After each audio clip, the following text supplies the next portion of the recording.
All right, how you guys doing? Welcome to another episode of Rotten Apples Film Review. I am your host, John Galligan, and today we got a special treat. My good friend and fellow filmmaker from Recall Studio, Luca Canessa. Thank you, John. Hi, guys. Yeah, we're going to talk about the Best Picture from the Oscars for this year, Parasite. The Bong Joon-ho film. He won Best Director as well. And I know I have Luca on for this special occasion because Luca had predicted, we're fellow filmmakers, and Luca had predicted earlier when he first saw it that it was going to win Best Picture in the Academy. So I had to have Luca on so I can hear his opinion on this film. I thought it was, my personal opinion was, I thought it was a brilliant film. I thought it was, everything about it was well done and very thought-provoking, and it moved along in a beautiful way. For me, it was three-thirds of the film. I was thinking this could be one of the best movies I've seen in God knows how long. But I'll speak to that in a minute. Let's get Luca's opinion on some of the cinematography and the production design and everything that was going on in this picture, because there's a lot to be discussed. Yes, here. because I think that this film is great from a filmmaking point of view, John. Yeah. I mean, as a filmmaker, I was struck to know how he was produced, because the director is also the writer, and actually part of this story is taken from his own experience. Yes, so you can feel that it's something real, but on top of that, he wrote an amazing story. So he's a writer-director. This is a huge thing for me. It's like Tarantino, of course. There's a big difference between director and writer-director. Speak to that though. The film, because I read that too. That he took inspiration from his own life with him and his wife. They somehow got into, because the film takes place. It's, if you haven't seen the film, you should turn this off and go see it, because that's our recommendation for sure. I mean, if the Oscar didn't convince you to go see it, I don't know how we will, but we're doing our best to tell you what our opinion is before because there's going to be spoilers in this. So the film is about a family who is they're I guess impoverished, and they're poor, and they're living in a basement, and they got. Some of it's really actually funny and cool. They are the parasite. Yeah. They are the parasite. There is this high, fancy, rich society, really clean, but in a society like this, there are parasites. Right. And when the parasite get in touch with this perfect world, something bad happens. Right. I don't know how much we can talk about. It's going to be a spoiler review, so we can talk about it. They are the parasite, but.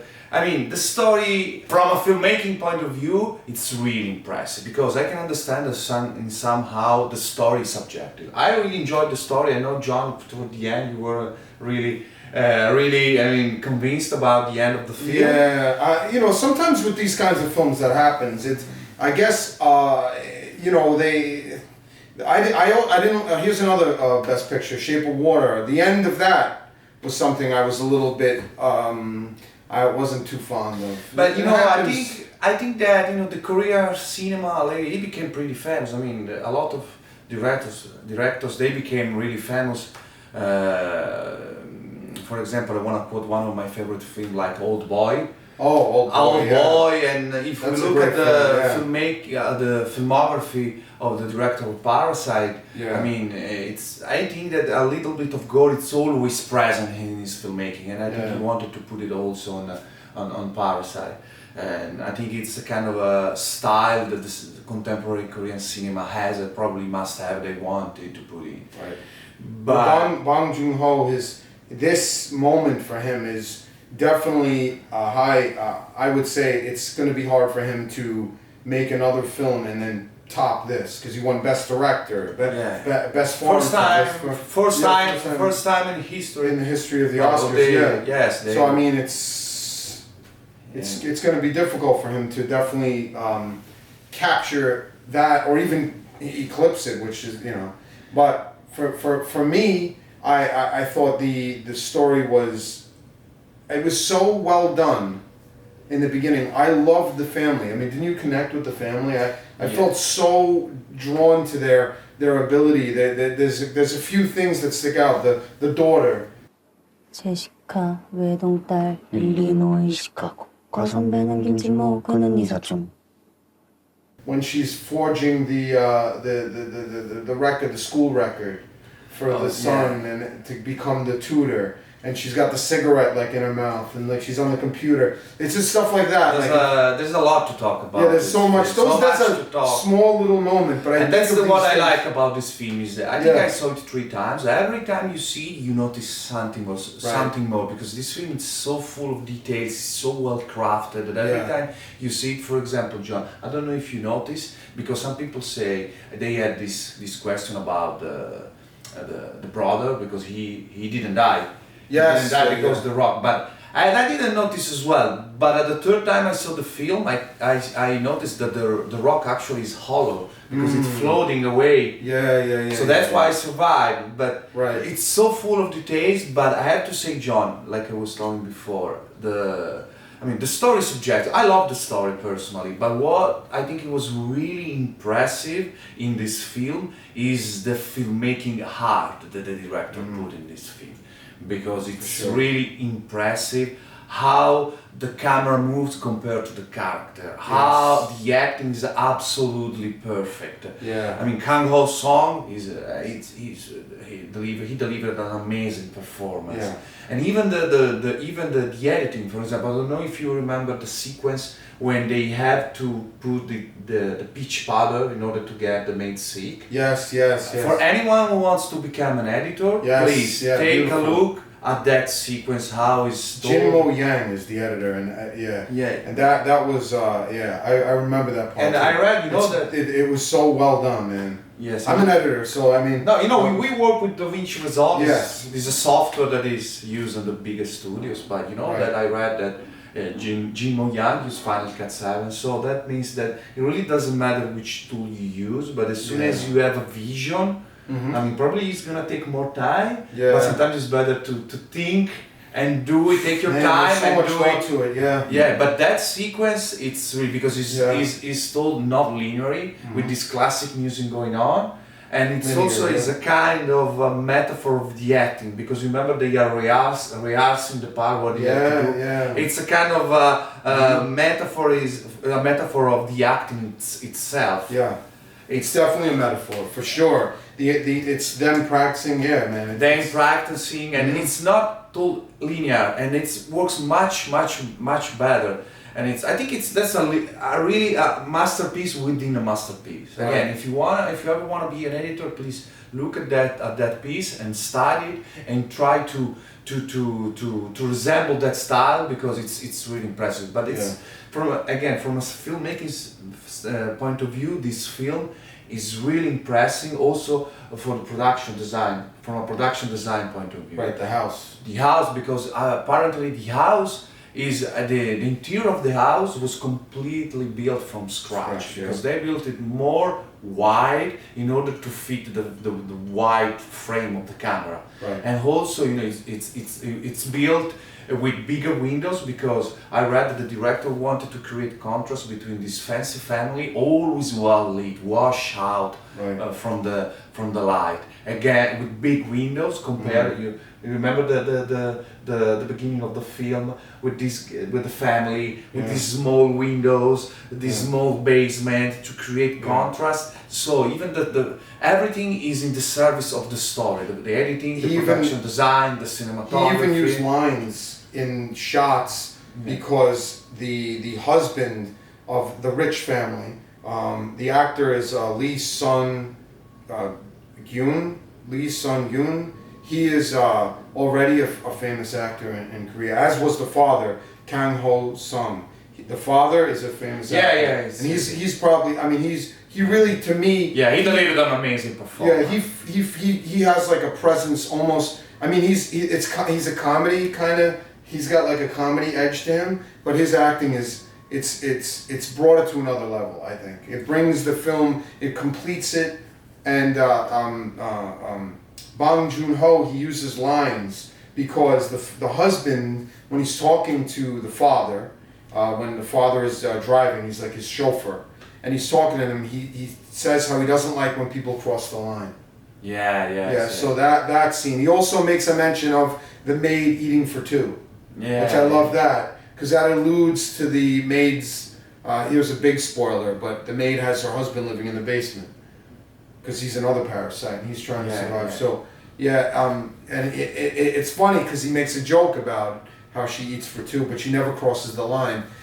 Throughout the picture, if you look, there's a lot of lines used in between the characters, which is really something. There's lots of thought to these kinds of things, man. It's full of art. I can really see how the director really put a lot of heart in it. Yeah. Nothing is improvised, John. Right. Nothing. Everything is well thought, and is a product that is so well crafted that I think it's one every 10 years. We see a film like this probably once every 10 years because it's so well crafted, so well acted, that it's a pleasure for the eye, and also the story. You can connect to the story because I mean it's a fantasy story, but I think that everyone can connect to this story. I agree. And of course the visual is amazing, and that's what I like, because you know they spent a lot of money in production design, but you don't notice. You don't notice. Very subtle. Very subtle. I love the lighting too, like the street. You know the shot where there's they filmed that street. And it's like yellowy, that twingy light. But also, if you look, the angles of the streets, they're always going down into where the parasites live, and up into the rich area. It's like very well designed. I remember also the shot during the floating when they have to descend that huge stair. Yes. It reminds me like the painting of the Dante Infernos, like they had to design down to the Inferno. So that's everything is they a got metaphor. the flood. They got the flood, and I mean it's an amazing film. I'm sure we're gonna listen. We're gonna see more films from this director because he's a really true artist. I agree with you totally. So, on a scale of 1 to 10, how many apples would you say you give this film? But I think that I will give at least 8. Okay. Just because the finale, it will probably some people they didn't appreciate. They thought there was too much gore. But I can understand that as again because it's kind of their style, Korean style, probably their audience. They want a little bit of gore. Yeah. But I will say at least 8. I would say 9, but for me it was 9. But talking with other people, I would say at least 8. But for example, the editing for sure is 10. Yeah. For sure is 10. The acting is 9, 10 because it's amazing. And again, it's one probably. I think it's well deserved. I thought John in 1917 was going to win, and Sam Mendes was going to win the best. I thought that as well. But then I followed my heart, like I was telling you, and I predicted. Because you called it. That's why he's on this. He made the call. And I was happy because. I mean, 1917 is another great film. Another great film, yeah. There was a lot of great films this year. I like The Lighthouse as well. There was some really good films this year. Yeah. If I had to give it on a 1 to 10, I'm gonna go with a 10 because I think it's beautifully done, beautifully crafted. The issue that I do have with the film is the daughter dying. For me, I felt it wasn't necessary to the story, and it sort of ruins the connectability that I had with rooting for the family. The family were surviving because they were scam artists. And I really fell in love with them all. And I wanted to see them survive, I suppose, to the end. And I guess one dying does give it something because, as a director, you definitely, a death definitely gives it some more emotion. And the son dying, I would have been a little more okay with it because he was hitting the head with a rock the way he was, but having the daughter get stabbed in the yard, it just left me a little bit like I felt like the family wasn't as good at scamming as they were, so it left me with like that feeling of like I was led to believe the family was great at scamming, and then they pulled it back on me and made me realize that, wow, they did this and lost their daughter, so they wouldn't have done this to begin with if they had a choice. And I know being in poverty, you don't really have a choice, but I'm sure they would have, you know, struggled with their Wi-Fi and the Wi-Fi problem that they had with their phone. I think they would have struggled more had they known their daughter was going to end up dead if they would have scammed this rich family. What did you think about, one other thing too, what did you think about the son and the whole Indian and how he's an artist? I really loved the way the daughter got into that, like how she convinced them that she was... But in a certain way, you know, John, in a certain way, Parasite reminds me a little bit, actually not a little bit, it reminds me of the Italian neorealism.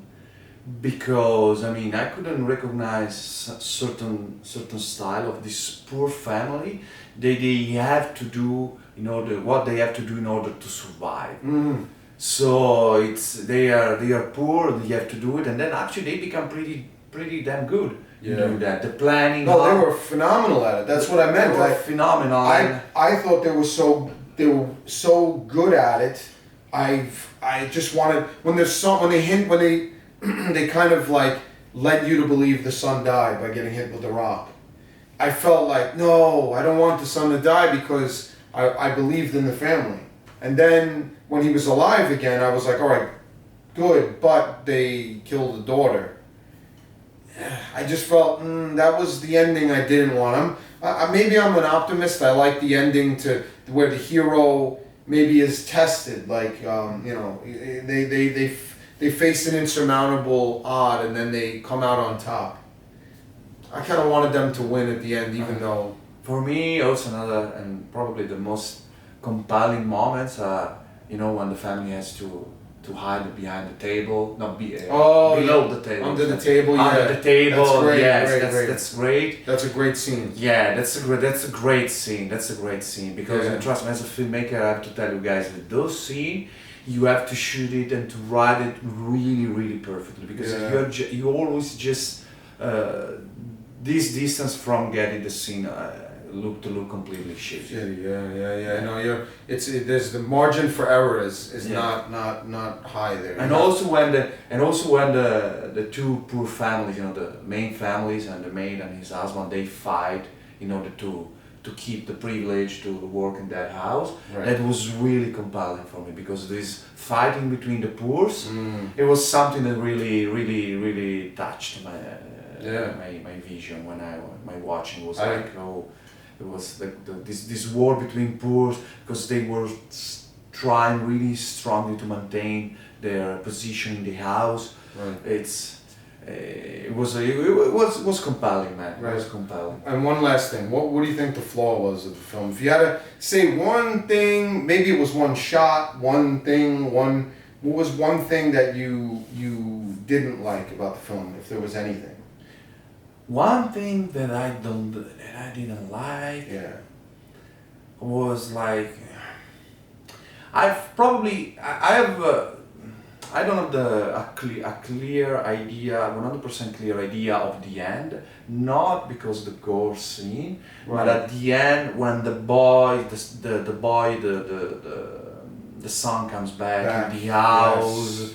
It was he bought the house with the... Yeah. That was my problem too, I agree with you. First time I thought maybe it is a dream sequence. With the whole SOS, the Morse code with the light, he's in the basement, that was a reach for me, I agree with that. But you know, it's just the end. And you know, one time a director in Hollywood told me, because we went to see a film festival to see a film, and I think that I didn't like the film, and I told him, listen, it's not really my style, and he gave me a good teach when he told me, Luca, it doesn't have to be your style, it has to be his own style. So probably it's the director's style. He wants to give this dreamy finale. I have to be honest, that's why I gave 8 apples. I didn't connect to that 100% like I was connected with the story before. Okay. But probably that's a vision on the director, and we have to respect that. Definitely, I respect it for sure. I just felt, now that you brought that up, because in my mind, because I'm the type of, maybe I'm an emotional moviegoer, but I connected with the characters, you know, and I fell in love with the family. So watching them not survive as a unit bothered me more than anything. But now that you bring that up, it did strike me odd with the whole Morse code, with the father living. He hid in the basement.